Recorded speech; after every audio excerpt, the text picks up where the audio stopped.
আসসালামু আলাইকুম। আশা করি সবাই ভালো আছেন। Welcome back to another video. আমি দি ভবঘুরে চলে এসেছি সিলেট ভ্রমণ সিরিজের দ্বিতীয় পর্বে। প্রথম পর্বে আমরা দেখেছি সিলেট শহরের কিছু অংশ, শাহজালাল এবং শাহপরান রহমতুল্লাহ আলাইহির দরগা, তার সাথে জেনেছি ওনাদের ইতিহাস সম্পর্কে। আজকে আমরা যাব প্রকৃতির আরও গভীরে। আজকের ভিডিওতে আমরা যাব জাফলংয়ের পথে অপরূপ চা বাগান দেখতে, তারপর জাফলংয়ের বিখ্যাত পাথর রাজ্য, সেখান থেকে লালাখালের অবিশ্বাস্য নীল পানি, আর সবশেষে একটা রহস্যময় পাহাড়। পুরো দিনটাই অ্যাডভেঞ্চারে ভরপুর হতে চলেছে, তাই আমাদের সাথেই থাকুন। ভিডিও শুরু করার আগে যারা নতুন এসেছেন চ্যানেলটি সাবস্ক্রাইব করতে ভুলবেন না। আমাদের এই ট্যুরের যাবতীয় খরচের বিবরণ সহ লেগুনা এবং হোটেলের কন্ট্যাক্ট নাম্বার ডিসক্রিপশন বক্সে দেওয়া থাকবে।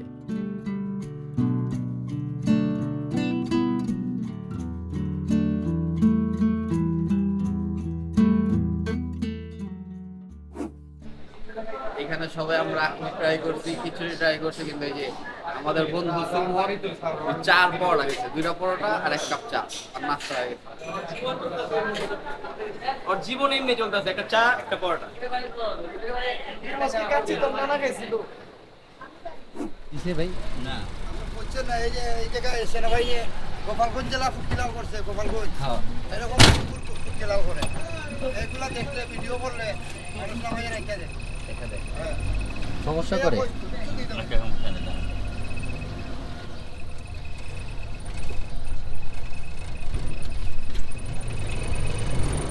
আমরা কই যাম ভাই? জাফলংয়ে সরাসরি আগে জাফলং যাম। কোন জায়গায় যাবেন আপনি বলে? আগুন পাহাড় হইল গিয়া একটু বিকাল আগুন হইলে পাহাড় তো বিকালে আসার সুন্দর সময়। হয়, সুন্দর হবে। লালাহাল যাবেন? লালাখাল যাবো। আমি বলছিলাম কি প্রথমে জাফলং গিয়ে না নেই, হ্যাঁ আসার পথে লালাহালটা আর আগুন পাহাড় এগুলো দেখে আসতাম। আচ্ছা, মালনি মানে ছড়া মালনিছড়া আগামীকালকে, জাফলং রুট আর কি আছে? মালি রাতারগুল সাদা পাথর আগামীকালকে। মালানিছড়া সাদা পাথর রাতারগুল আগামীকালকে।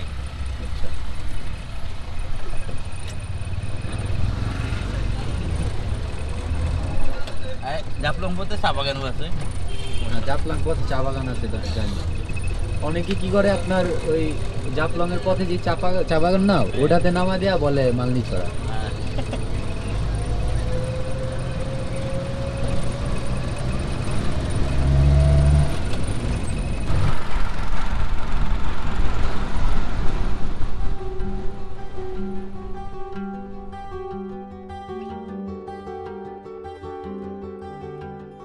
গতকালের মতো সকালের নাস্তা সেরে আমরা বেরিয়ে পড়েছি প্রকৃতির টানে। আর আমাদের বর্তমান গন্তব্য জাফলংয়ের দূরত্ব সিলেট শহর থেকে প্রায় 60 কিলোমিটার। তারপর রয়েছে লালাখাল আর আগুন পাহাড়। সিলেট শহর থেকে জাফলং যাওয়ার এই পথটা যেন প্রকৃতির এক অসাধারণ ক্যানভাস। আঁকাবাঁকা পথ ধরে যতই এগোতে থাকি ততই চারপাশের দৃশ্য মন মুগ্ধ করে তোলে। রাস্তার দুপাশের সবুজের সমারোহ, আর সেই সবুজের মাঝে মাঝে দিগন্ত বিস্তৃত চা বাগান যেন শিল্পীর তুলিতে আঁকা এক অসাধারণ চিত্র। সিলেটকে চায়ের রাজধানী কেন বলা হয় তা এই দৃশ্য না দেখলে বুঝতেই পারবেন না। এই চা বাগানগুলো শুধু সৌন্দর্যই নয়, দেশের অর্থনীতিতেও রয়েছে এদের বিরাট অবদান।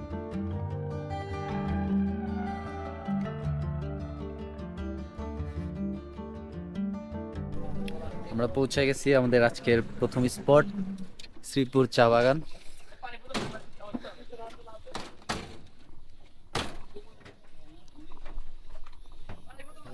জাফলং যাওয়ার পথে এদিকে জাফলং যায়, আর এই দুই পাশের চা বাগানের নাম হচ্ছে শ্রীপুর চা বাগান। আর ওই যে দূরে মেঘালয়ের উঁচু উঁচু পাহাড়গুলো দেখা যেতেছে। বৃষ্টির কারণে এখন স্পষ্ট দেখা যায় না, নর্মালি ওয়েদার ঠিক থাকলে আরো অনেক দূর থেকে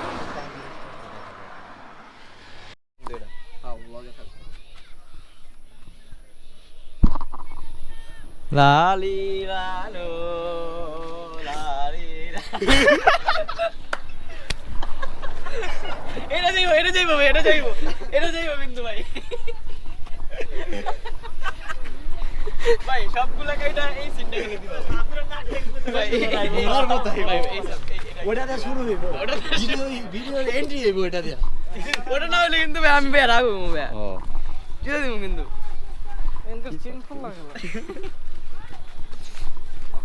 এই চা বাগানে আমরা যখন প্রথম এসেছিলাম, মামা মনে আছে? হ্যাঁ, আমরা আরো সামনে নামছিলাম, সামনে নেমে ভিতরে ঢুকছিলাম। আবার কিন্তু সাকিবের আগে চা পাতা ছোট ছোট ছিল, হ্যাঁ কোন সিজনে ছিলাম না এটার উপর ডিপেন্ড করে চা পাতা সাইজ।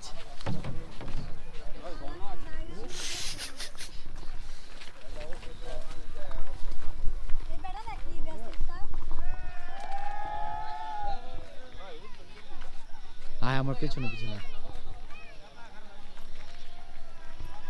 ওই যে দেখ কেমনে উঠতেছে, দেখছস? অমনে অমনে উঠতে হইব। স্কিলটা তুই যা, নাহলে একটা পোল্ট্রি দিয়ে একবারে যাবি গা। এটা পারুন ভাইয়া। আই এই,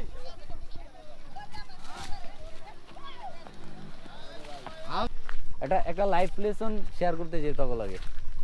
আমরা যখন প্রথম সিলেট আইছি না, তখন আমরে মালনি ছড়া কয়া এই চা বাগানে নামা দিছিল।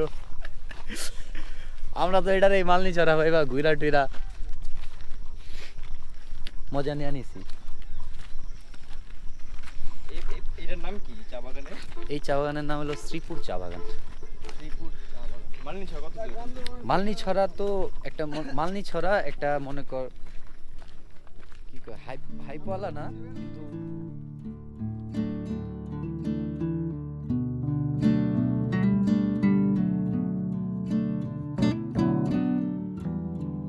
জাফলংয়ের কাছে অবস্থিত শ্রীপুর চা বাগান পর্যটকদের কাছে একটি প্রিয় গন্তব্য। যদিও এটি সরাসরি জাফলং জিরো পয়েন্টের সাথে সংযুক্ত নয়, তবে জাফলং ভ্রমণের সময় পরিদর্শন করার মতো একটি চমৎকার জায়গা। এই চা বাগানটি তার সবুজ গালিচার মতো মনোরম দৃশ্যের জন্যই পরিচিত। পাহাড়ের ঢালে চা গাছের সারিগুলো এক দৃষ্টিনন্দন দৃশ্যের উত্থাপন করেন, যে কারণে অনেক পর্যটক শ্রীপুর চা বাগানকে বাংলার দার্জিলিং হিসাবে অভিহিত করেন।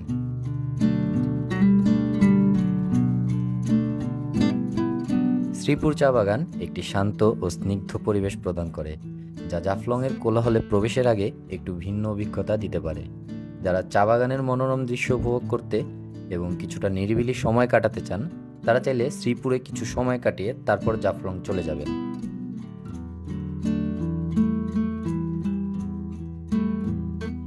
শ্রীপুর চা বাগান থেকে প্রায় 20 মিনিটের মধ্যে আমরা পৌঁছে যাই জাফলংয়ে। যদিও এটা জাফলং ভ্রমণের উপযুক্ত সময় না, তবুও পর্যটকদের উপস্থিতি ছিল চোখে পড়ার মতো।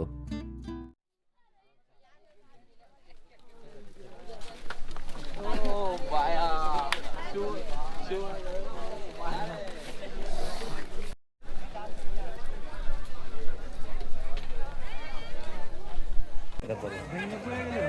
ওটাই আছে ডাউকি ব্রিজ, ঠিক আছে? তামাবিল বর্ডার দিয়া মেঘালয়তে যাইতে হলে এই ব্রিজটা যেতে হয়। আর এটা হচ্ছে ভারতের অংশ। ভারতের অংশে এই নদীটার ভারতের অংশের নাম হয়েছে সম্ভবত উমঘট নদী, আর বাংলাদেশের অংশের নাম হইতাছে পিয়াইন নদী।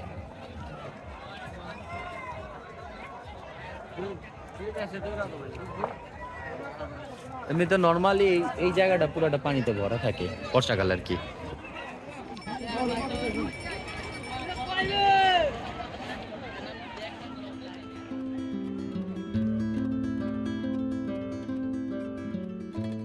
ইতিহাস বলে প্রায় 1000 বছর ধরেই জাফলং ছিল খাসিয়া জৈন্তা রাজার অধীনে থাকা এক নির্জন বনভূমি।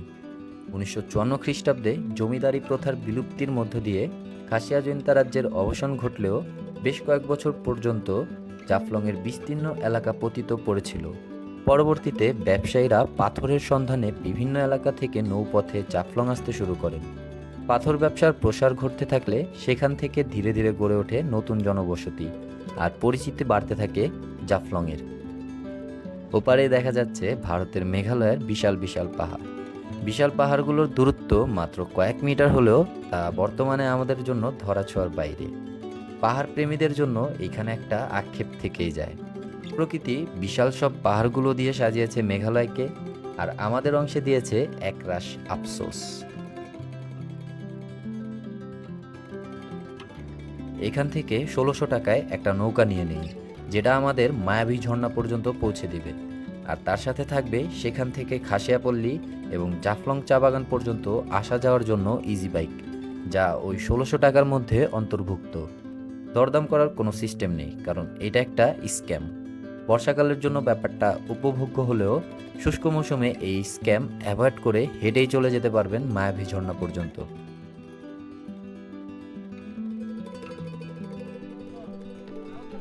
ঠিক আছে ভাই, বুঝছে?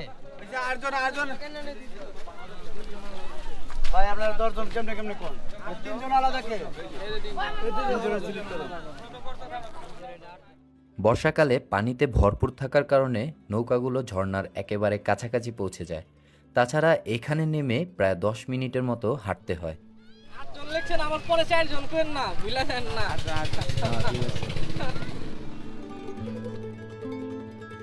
অসাধারণ এই ঝর্ণাটির মনোমুগ্ধকর রূপের কারণেই এটি মায়াবী ঝর্ণা নামে পরিচিতি পেয়েছে। তবে স্থানীয়দের মাঝে এটি সংগ্রামপুঞ্জি ঝর্ণা নামেই পরিচিত, কারণ এই অপরূপ ঝর্ণাটি সংগ্রামপুঞ্জি নামক খাসিয়াপুঞ্জির আশেপাশে অবস্থিত। গ্রীষ্মের শুরুতে জাফলং এবং আশেপাশের এলাকার নদী ও ঝর্ণাগুলোতে পানির পরিমাণ তুলনামূলক কম থাকে, তাই এই সময়ে মায়াবী ঝর্ণা বর্ষাকালের মতো তার পূর্ণ যৌবন বা প্রবল জলধারা নিয়ে বহমান থাকে না। পানির পরিমাণ কম থাকার কারণে ঝর্ণার পাথুরে গঠনগুলো আরও স্পষ্টভাবে দৃশ্যমান। ধাপগুলো এবং চারপাশের বড় বড় পাথরগুলো ভালোভাবেই দেখা যাচ্ছে। তার সাথে চারপাশের গাছপালা এবং সবুজ প্রকৃতি এই মৌসুমেও মায়াবী ঝর্ণার মায়ার প্রমাণ দিচ্ছে। তবে প্রকৃতিপ্রেমিকদের জন্য এইখানেও আফসোস, উঁচু পাহাড়গুলোর সাথে মায়াবী ঝর্ণাও ভারতের অংশে অবস্থিত।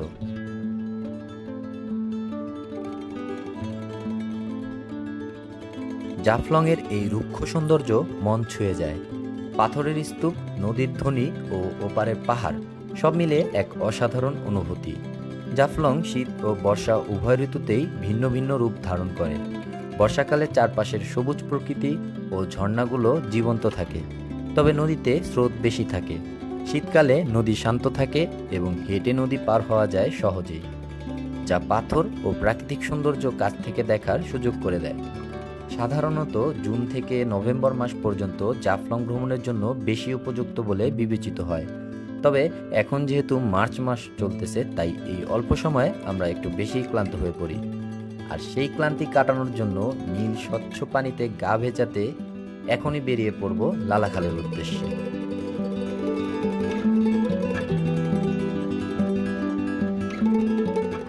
রাস্তার বাঁ পাশে মেঘালয়ের বিশাল বিশাল পাহাড় আর ডান পাশের চা বাগান দেখতে দেখতে পৌঁছে যাই সারিঘাট। লালাখালের আসল সৌন্দর্য উপভোগ করতে হলে অবশ্যই নৌকা ভ্রমণ করতে হবে। নৌকায় ভাসতে ভাসতে চারপাশের প্রকৃতি দেখার এক অসাধারণ অভিজ্ঞতা নিতে এই ঘাটেই পেয়ে যাবেন লালাখালে পৌঁছানোর জন্য নৌকা। লালাখাল নামটা শুনে আমার মতো আপনিও লাল রঙের সাথে সম্পৃক্ত কিছু একটা ভাবতে পারেন, কিন্তু এইখানে এসে আমি মুগ্ধ এই পানির রং দেখে। সারি নদীর স্বচ্ছ পানি এবং এর হালকা নীলচে বা সবুজ পানি আপনাকেও মুগ্ধ করে তুলবে। বলা হয় পাহাড় থেকে আসা খনিজ পদার্থের কারণেই নাকি পানির রং এমন হয়।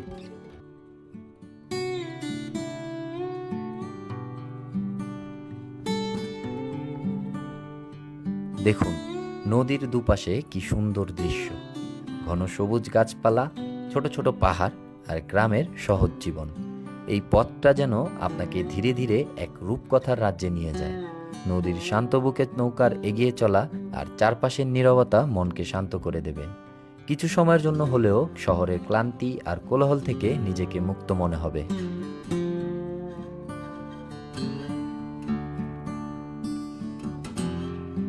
পাহাড়ি ঝর্ণা ও উৎস থেকে আসা জল হওয়ায় লালাখালের পানি বেশ শীতল ও সতেজ হয়।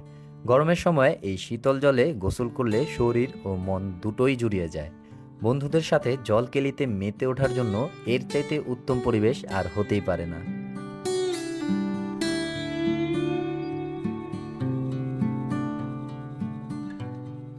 জাফলংয়ের পাথুরে পরিবেশ থেকে লালাখালের এই শান্ত নীলচে পানি সত্যি এক প্রশান্তির জায়গা। নদীর দুপাশে চা বাগান আর সবুজ প্রকৃতি মনকে শান্ত করে দেয়। যারা প্রকৃতিকে ভালোবাসেন, একটু নিরিবিলি সময় কাটাতে চান, তাদের জন্য লালাখাল একটি মাস্ট ভিজিট জায়গা। আশা করি আমাদের এই ভিডিও দেখে আপনাদেরও লালাখাল ভ্রমণের ইচ্ছে জাগবে।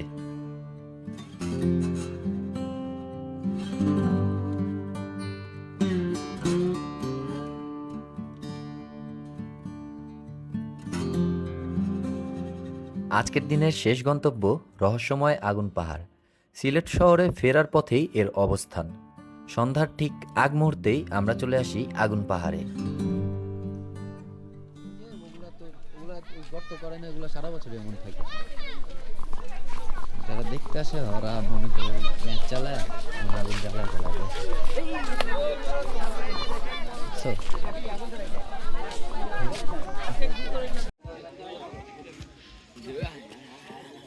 যেতেছে আগুন। এই যে দেখছো আগুন পাহাড়ের বিশেষত্ব হইতেছে এটাই হচ্ছে আগুন পাহাড়ের বিশেষ মানে বৈশিষ্ট্য। এটার মধ্যে মনে হয় গ্যাসের কোনো খনি, এটা এই জায়গাটাতে গ্যাসের খনি অনেক আগে পাওয়া গেছে। তো এখানে গ্যাস উত্তোলনের লেগে প্ল্যান্ট স্থাপন করার কথা ছিল, মানে ওটার কাজও চলতেছিল। এমন সময় কোন একটা দুর্ঘটনা ঘটছে, যার কারণে ওটা পরবর্তীতে আর বাস্তবায়িত হয়নি। এখন মানে জিনিসটা এমনি লাগছে। এখন মনে কর তুই যদি এইখানে অন্য একটা জায়গাতেও গর্ত করে ম্যাচ চালা দেস না, আগুন জ্বলতেই থাকবো। এই আগুনটা অনেকদিন পর্যন্ত চলবো, পানি দেওয়া অথবা বৃষ্টি পড়ার আগ পর্যন্ত। এটা সকালে লোকালে বেশি খাওয়া যায়।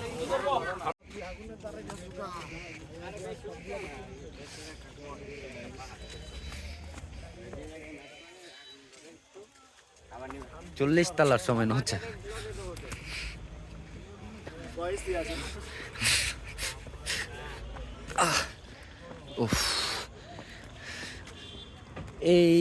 এইটাই হইতাছে আগুন পাহাড়ের চূড়া।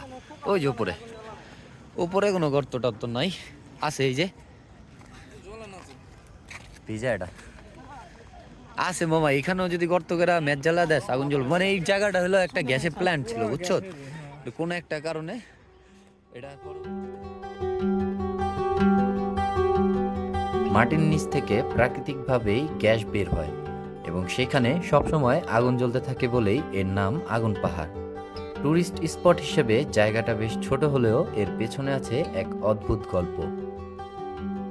আগুন পাহাড়ের ইতিহাস 1955 সালের সাথে সম্পর্কিত। সেই সময় তৎকালীন পাকিস্তান পেট্রোলিয়াম লিমিটেড হরিপুর এলাকায় প্রাকৃতিক গ্যাসের সন্ধান পায়। গ্যাস উত্তোলনের লক্ষ্যে কূপ খননের কাজও শুরু করা হয়, কিন্তু গ্যাসের অতিরিক্ত উচ্চচাপের কারণে খননকালেই একটি বড় ধরনের বিস্ফোরণ ঘটে। চিরকালের জন্য বন্ধ হয়ে যায় খনন কাজ। বিস্ফোরণের পর থেকেই এই টিলাটির বিভিন্ন অংশ দিয়ে অবিরাম গ্যাস বেরোতে থাকে, আর সেই সব জায়গাগুলোতেই দেশলাই কাঠি বা যে কোনো আগুনের সংস্পর্শ এলে আগুন জ্বলতে থাকে। পাহাড়ের কাছাকাছি গেলেই স্পষ্ট গ্যাসের গন্ধ পাওয়া যায়। প্রকৃতির এমন অদ্ভুত রূপ দেখে আপনিও অবাক হবেন। এদের মতো আপনি চাইলেও এই গর্তগুলোতে বা আশেপাশে যেখান থেকে গ্যাস বের হচ্ছে সেখানে নিজ হাতে আগুন জ্বালিয়ে দেখতে পারেন, তবে সেক্ষেত্রে অবশ্যই সাবধান হতে হবে।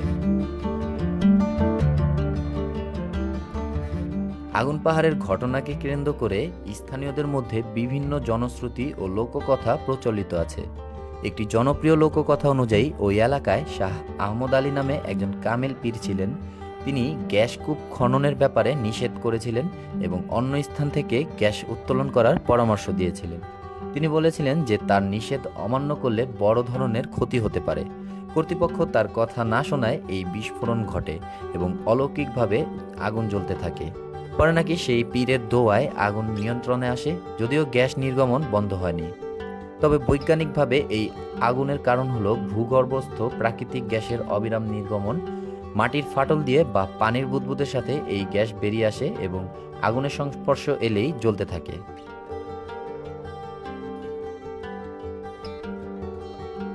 সুতরাং আগুন পাহাড়ের ইতিহাস প্রাকৃতিক গ্যাস অনুসন্ধানের একটি দুর্ঘটনা এবং এর সাথে জড়িয়ে থাকা স্থানীয় লোককথার এক মিশ্রণ।